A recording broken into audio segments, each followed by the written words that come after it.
The Galactic Consortium was the greatest alliance of advanced civilizations in the universe. It controlled thousands of star systems, set the laws of space, and decided the fate of entire species. But in its grand vision, there were those who had been left behind. Small, weak, and struggling civilizations that were ignored, abandoned, or simply forgotten. These species were not enemies, nor had they committed any crimes. Their only fault was not being useful to the greater powers. They did not have valuable resources, rare technologies, or powerful fleets. They were seen as a waste of time. If they could not survive on their own, then they were not worth saving. That was the cold, simple rule of the Consortium. And for a long time, no one had questioned it, until humanity arrived. The TSS Endeavour, a Terran Union exploration vessel, drifted silently through space. Its captain, Elias Carter, stood at the bridge, staring at the desolate planet below. The surface was dry and cracked, with barely any signs of life. Storms of dust swirled across the land, covering the ruins of what had once been cities. The readings on his screen confirmed what he feared. This planet was dying, and so were the people who lived on it. "Any response yet?" Carter asked, turning to his communications officer, Lieutenant Mira Solis. "Still nothing, Captain," she replied. "Their signal is weak, but it's there. Someone is alive down there." Carter exhaled. He had read the reports about this planet, Chorus 7. It was once home to the Koru, an insectoid species that had petitioned the Consortium for aid over 100 years ago. Their planet had been hit by a series of natural disasters, wiping out most of their food and water supply. The Consortium had promised help, and then they have forgotten. No fleets had come, no resources had been sent, and now the Koru were on the edge of extinction. Commander Ravi Patel, the ship's first officer, crossed his arms. "Captain, the Consortium is aware of this planet. They chose not to interfere." "I know," Carter said, his jaw tightening. "And I also know that we're not the Consortium." The ship's scanner officer suddenly turned in his seat. "Captain, I'm detecting movement, small clusters of life signs about 20 kilometers from our position. They're underground." Carter straightened. "Prepare a shuttle. We're going down." The shuttle descended through the dusty atmosphere, shaking slightly as it passed through turbulence. Carter, Patel, and Solis sat in silence, preparing for what they might find. When the shuttle landed, the team stepped out, their boots crunching against the dry ground. The air was thin, almost unbreathable. In the distance, half-buried structures peeked out from the dust, the remains of a once thriving civilization. Then, movement. A small figure emerged from the ruins. It was thin, its exoskeleton cracked and faded. Large black eyes stared at the humans with a mix of fear and hope. More figures began to appear behind it. Dozens of Koru, weak and trembling, barely able to stand. One of them, slightly taller than the rest, stepped forward. "You are not from the Consortium," he said in a hoarse voice. "No," Carter replied, taking off his helmet. "We're from Earth. We're here to help." The Koru leader shuddered, as if he couldn't believe the words. "Help has never come before." Patil looked around at the starving Koru, his expression dark. "How did this happen?" The Koru leader sighed. "We were told to wait. The Consortium said they would send aid. But decades passed. Centuries. No one came. We called again and again. No one answered." Carter clenched his fists. He had seen many things in his career: diplomatic disputes, asteroid mining wars, even minor skirmishes between rival species. But this was something else. This was neglect. And it was unacceptable. He turned back toward the shuttle. "Lieutenant Solis, inform the Endeavour. We're bringing emergency supplies down immediately. Food, water, medicine, whatever they need." Solis nodded and stepped away to send the order. The Koru leader's mandibles twitched in disbelief. "You would do this for us?" Carter looked at the fragile, starving beings before him and spoke without hesitation. No one gets left behind. For the first time in 100 years, the Koru had hope. And for the first time in history, humanity had taken a stand for the forgotten. The galaxy was about to change. The TSS Endeavour hovered in low orbit above Coruscant, its cargo bays opening as supply shuttles descended toward the ruined cities below. For the first time in over a century, the Koru were receiving help, not from the mighty galactic consortium, but from humanity, a species that had only recently stepped onto the galactic stage. Captain Elias Carter stood at the edge of the relief zone, watching as Terran engineers distributed food and clean water to the weak, trembling Koru. Some of the insectoid beings moved hesitantly, as if they expected this kindness to vanish like a mirage. Others, too exhausted to question it, simply accepted the aid with silent gratitude. Lieutenant Mira Solis approached, a datapad in her hand. "Captain, the medical team reports that nearly half of the Koru are suffering from severe malnutrition. Some won't last another month without treatment." Carter's jaw tightened. "Then we work faster." Nearby, Commander Ravi Patel was speaking with the Koru leader, a frail elder named Rilak. The old alien's black eyes studied the human officers with a mix of curiosity and disbelief. "You bring food and medicine," Rilak said slowly. "You send your people to help us, and yet you ask for nothing in return." "That's what we do," Patel replied. "That's what we believe in." Rilak exhaled, his thin shoulders trembling. "The consortium once told us the same thing. They sent diplomats. They promised aid. Then they decided we were not important enough." Carter stepped forward. "We're not the consortium." The Koru leader stared at him for a long moment. Then, slowly, he nodded. But just as hope was beginning to bloom, a sharp alarm blared through the camp. One of the human scouts rushed forward, his face tense. "Captain, we've picked up an incoming ship. It's not one of ours." Carter's expression darkened. "Consortium."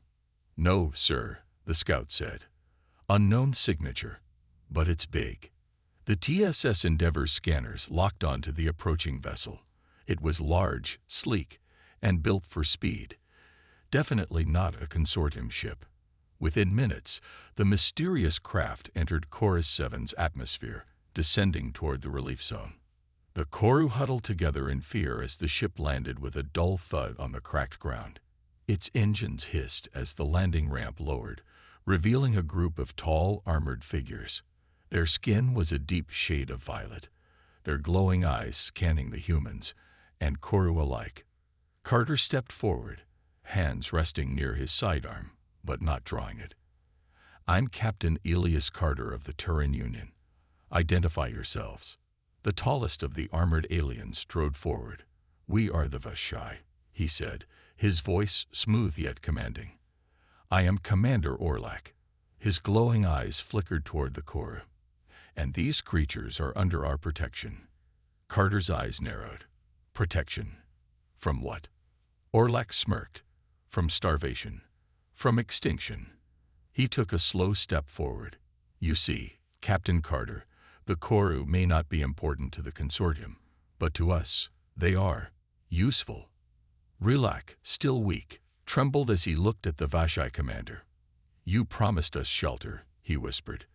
"But then you demanded our labor. You forced our strongest to work for your war factories." Carter's stomach turned. He had heard stories of the Vashai, a nomadic race that traveled the stars, offering protection to weaker civilizations in exchange for their servitude. They were not conquerors in the traditional sense. They simply found the desperate and made them dependent. And now, they had come to reclaim their forgotten workforce. Patel's voice was low. "Captain, we can't let this happen." Carter's gaze remained locked on Orlak. "The Koru are no longer alone. If they choose to leave, they leave. If they choose to stay, they stay. No one is forcing them to do anything." Orlak's smirk faded. "And if we insist?" Carter didn't move. "Then you'll see what happens when humanity insists." A long silence stretched between them. The Vashai commander studied Carter carefully, his glowing eyes unreadable. He was clearly used to dealing with species that backed down. But the humans did not. Orlac finally exhaled and turned back toward his ship. "Very well, Captain. For now, we will leave." He paused at the ramp, casting one last glance at the Koru. "But remember this, the galaxy is not kind to the weak. You are making promises that may be impossible to keep." Carter met his gaze without flinching. "We'll see about that." The Vache ship lifted off, vanishing into the sky. But the threat remained. Carter turned to Rilak. "We won't let them take you," he promised. "Not now. Not ever." Rilak, for the first time in a century, believed him. And across the stars, the forgotten species of the galaxy would soon hear of a new force that had risen, not one of conquest, but of defiance. Humanity had made its choice, and they would not turn back. The TSS Endeavour remained in orbit above Chorus 7, but its mission was no longer just about relief. Humanity had done something no other major species had: stood against those who preyed on the weak. The Vache had left, but their warning echoed in Captain Elias Carter's mind. The galaxy is not kind to the weak. Carter knew the Vache would return, and the consortium would do nothing to stop them. The Koru were not alone in their suffering. There were others like them across the stars, abandoned and ignored. If humanity had saved one race, what stopped them from saving more? Nothing. And that was exactly what Carter intended to do. Inside the Endeavour's war room, Carter stood before a holographic map of the galaxy. Around the table sat his senior officers: Commander Ravi Patel, Lieutenant Mira Solis, and Chief Engineer Lena Cho. Rilak, the Koru leader, was also present, listening carefully. "Our work isn't done," Carter said, looking at his crew. "We helped the Koru, but we've barely scratched the surface. The consortium has ignored hundreds of struggling species, leaving them to either die or be exploited." Patel leaned forward. "And what do you suggest, Captain? We're one ship. We can't fight the entire galaxy." Carter's expression was firm. "I'm not talking about fighting. I'm talking about building something bigger than us. A network. A movement." Solis raised an eyebrow. "You mean an alliance?" "Exactly," Carter said. "The League of the Overlooked." The room fell silent for a moment. The name carried weight. Rilak's mandibles clicked as he considered the idea. "But how? We are few. Our voices are small." Carter shook his head. "Alone, maybe. But together, we won't be small anymore." Cho, the chief engineer, crossed her arms. "Even if we find others, we need resources, ships, defenses. The consortium won't like what we're doing, and the Vache definitely won't." Carter nodded. "We'll start with diplomacy. The Terran Union will back us, but we need allies, species that are tired of being ignored, just like the Koru." He looked at Rilak. "Are you willing to help?" Rilak straightened, his once dim eyes burning with newfound determination. "For generations, we have whispered our suffering to the stars, hoping someone would hear. You have heard us, Captain Carter. If you believe in this League, then we will stand with you." Patil exhaled, shaking his head with a smile. "Well, Captain, you sure know how to get yourself into trouble." Carter smirked. "Wouldn't have it any other way." Over the next few weeks, the Endeavour traveled across neglected corners of the galaxy, searching for others who had been abandoned. On the methane-rich world of Dreus 4, they found the Zerai, small, amphibious beings whose home was ravaged by pollution after the consortium extracted resources and left. They had no means to clean their waters, and their population was declining fast.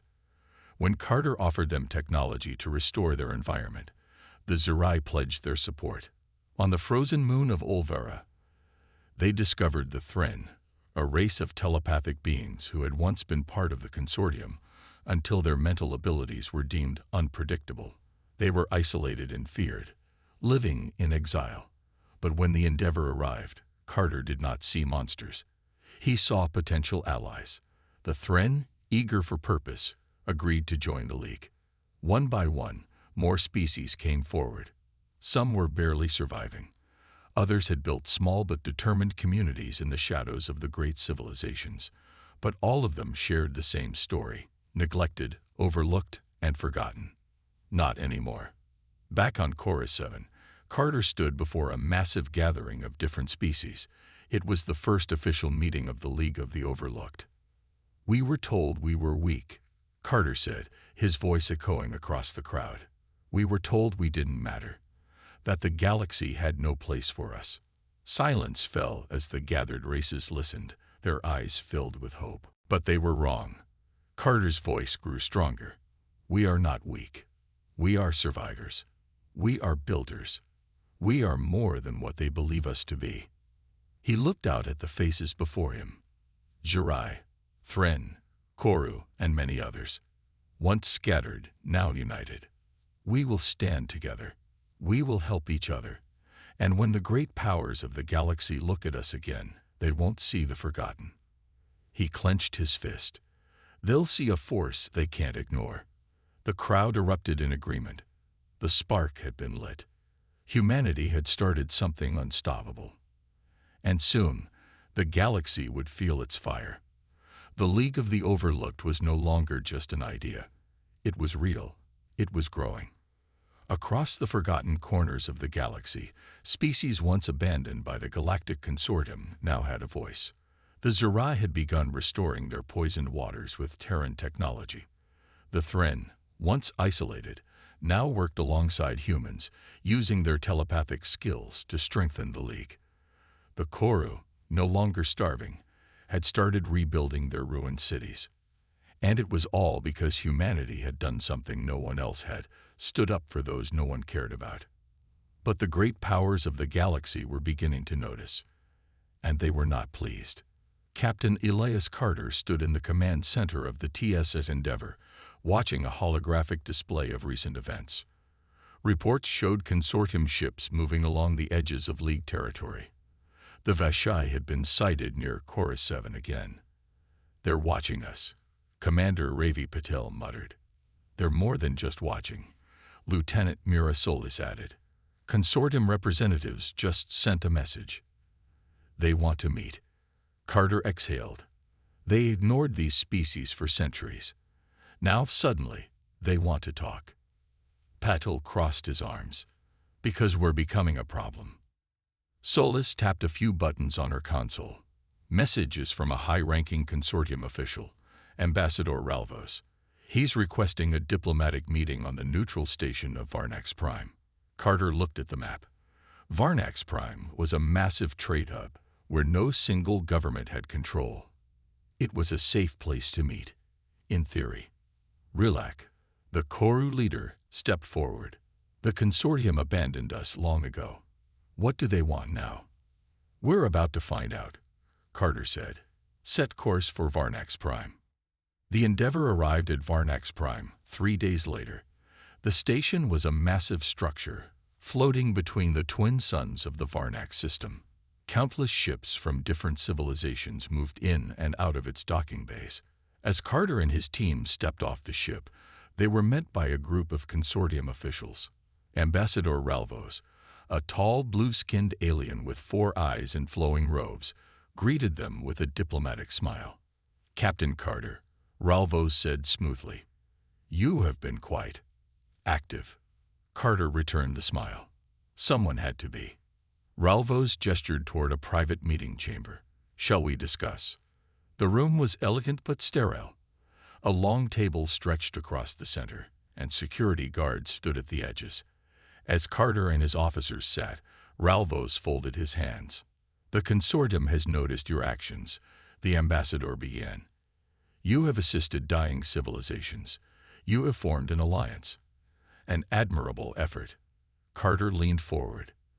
"And yet you did nothing while these civilizations suffered." Ralvos sighed. "Captain, the galaxy is vast. We cannot help everyone." "But you could have helped some," Patel interjected. "You just didn't." Ralvos frowned. "The consortium operates under careful balance. Resources must be allocated wisely.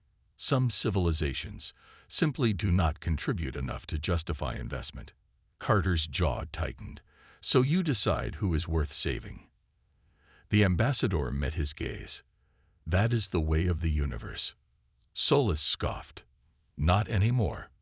Ralvos sighed. We are not here to argue. We are here to offer a compromise. Carter narrowed his eyes. What kind of compromise? The League of the Overlooked has drawn attention. Some within the consortium see you as a destabilizing force. However, there is an alternative path. If humanity ceases expansion of this league, the consortium is prepared to recognize it, under our oversight. Patel let out a short laugh. So you ignored these people for centuries, and now you want to control them. Ralvos remained calm. We offer protection, resources, legitimacy.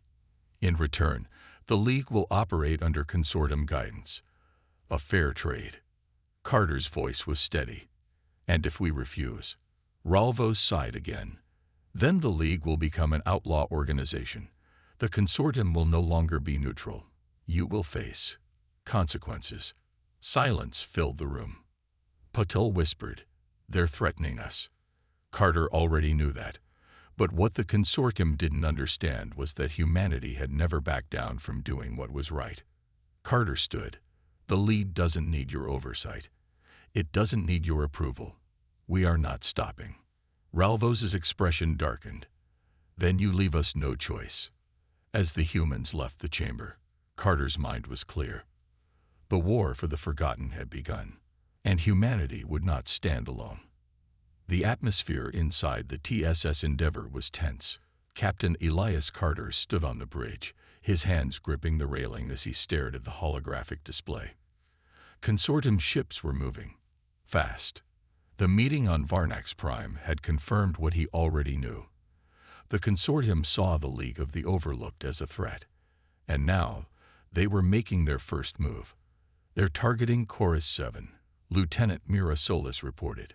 Multiple consortium warships inbound. They'll be there in less than a day. Commander Ravi Patel shook his head. They don't want peace. They want to crush the League before it grows any stronger. Carter exhaled. Then we won't let them. Hours later, the Endeavour arrived at Chorus 7. The sky was already filled with the burning trails of descending consortium ships. They weren't attacking yet, but their message was clear. This was an occupation. On the ground, Rilak and the Koru stood together, fear in their eyes but determination in their hearts. The Koru had suffered too much to bow now. A transmission came through. The face of a stern-looking consortium admiral appeared on the screen.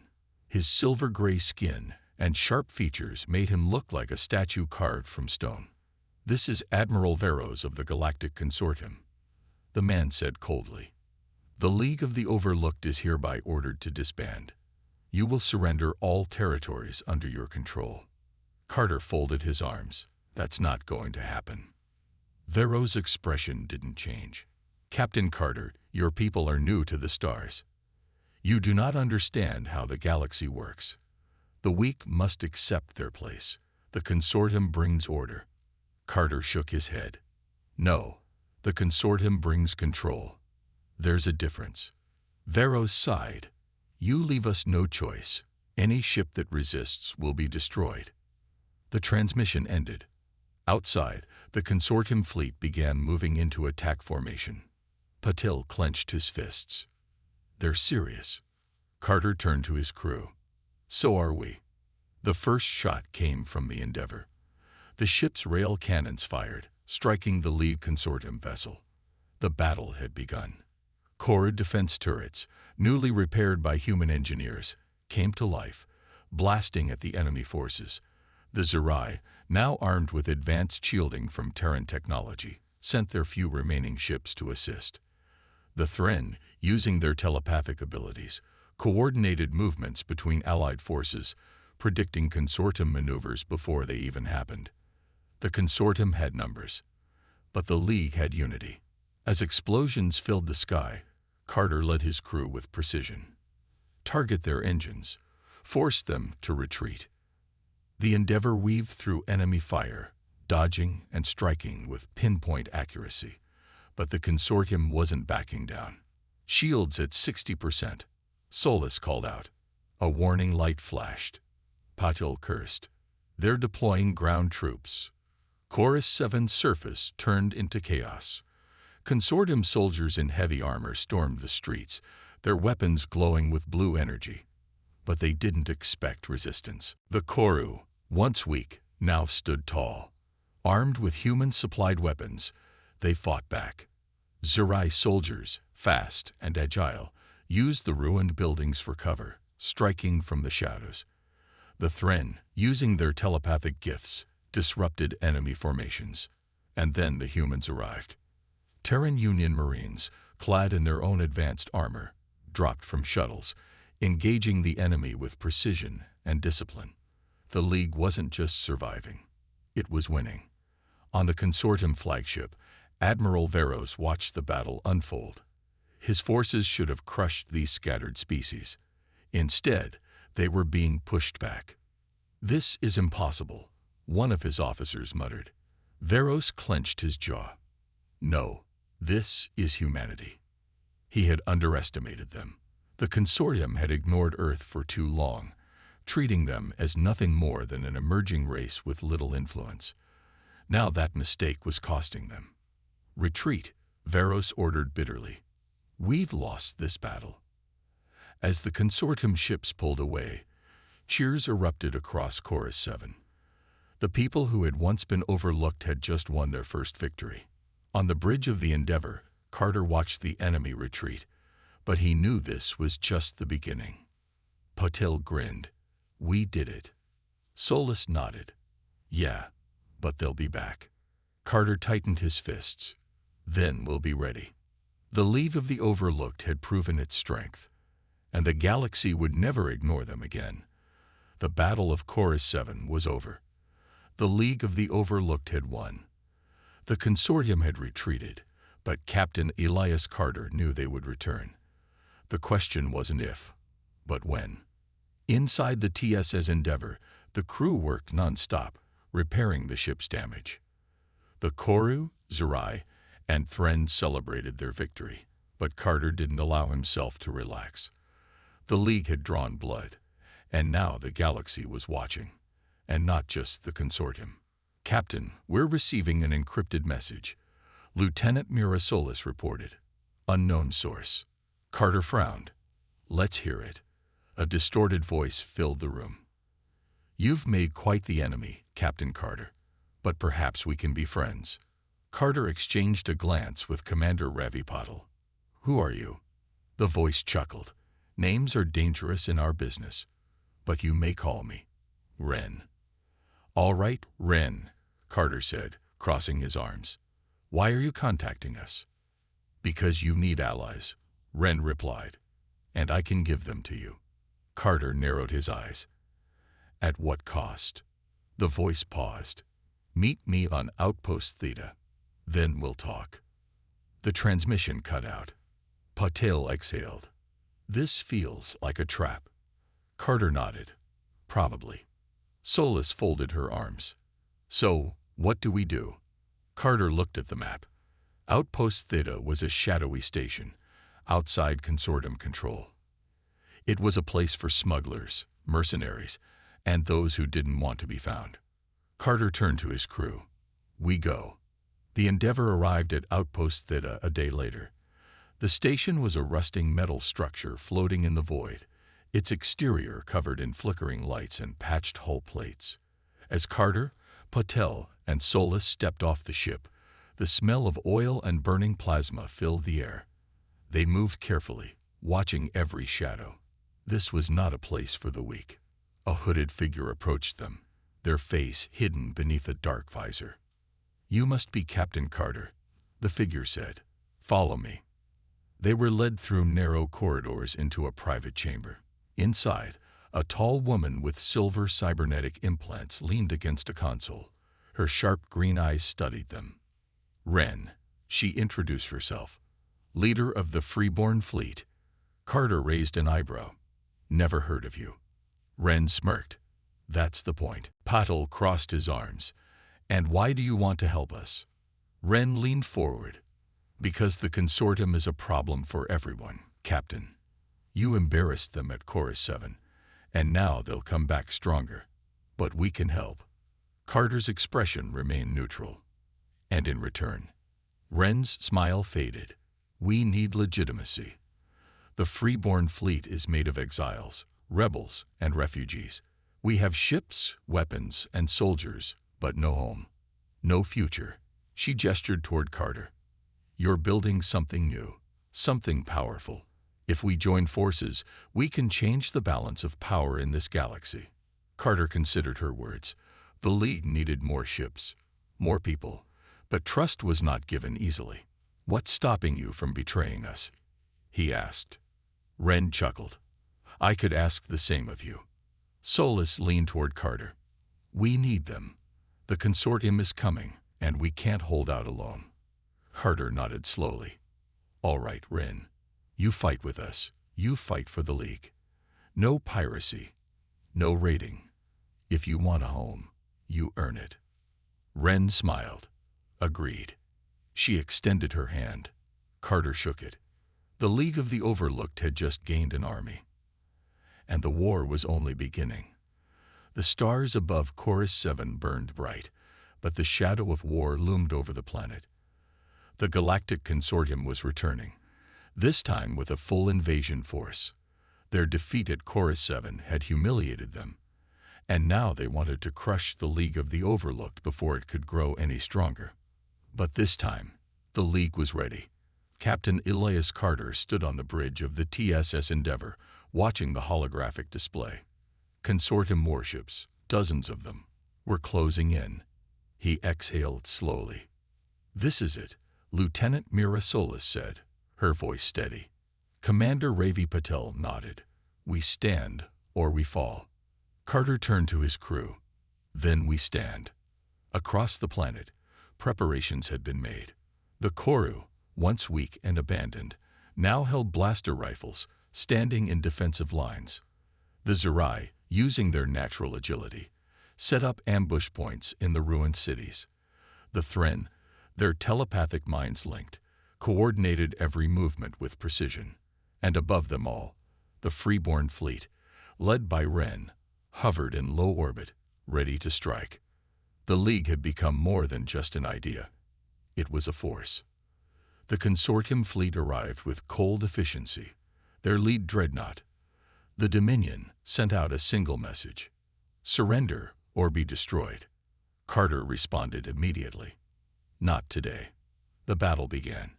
The first wave of consortium ships fired plasma volleys at the freeborn fleet. But Ren's ships, though smaller, were faster.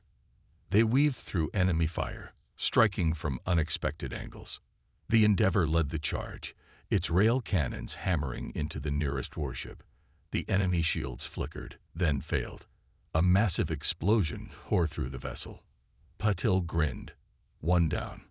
On the ground, consortium drop pods slammed into the surface, unleashing waves of soldiers. But the League's forces did not run. They fought. The Koru warriors, their spirits unbreakable, stood their ground. The Zerai used their speed to outmaneuver the enemy. The Thren, their telepathic abilities guiding their allies, disrupted enemy formations. And then, the Terran Union Marines entered the fight. With advanced armor and precision tactics, the human soldiers cut through consortium forces like a scalpel. They had trained for this moment. They would not lose. On the Endeavor, Carter saw the tide of battle shifting. The League was holding strong, but the consortium fleet was massive. They still had more firepower. Then, something unexpected happened. A new fleet arrived, dozens of ships bearing different insignias, nations that had once ignored the suffering of the overlooked species, but now they had seen humanity's defiance, and they had chosen to act. A transmission came through. A Saurian commander, his reptilian eyes fierce, appeared on the screen.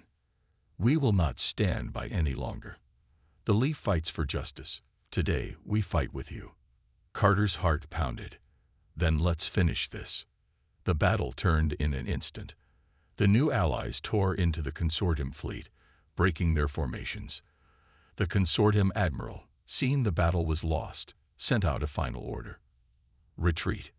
One by one, the warships jumped to hyperspace, leaving the battlefield behind. The League had won. As the dust settled, cheers erupted across Chorus 7. The forgotten had risen.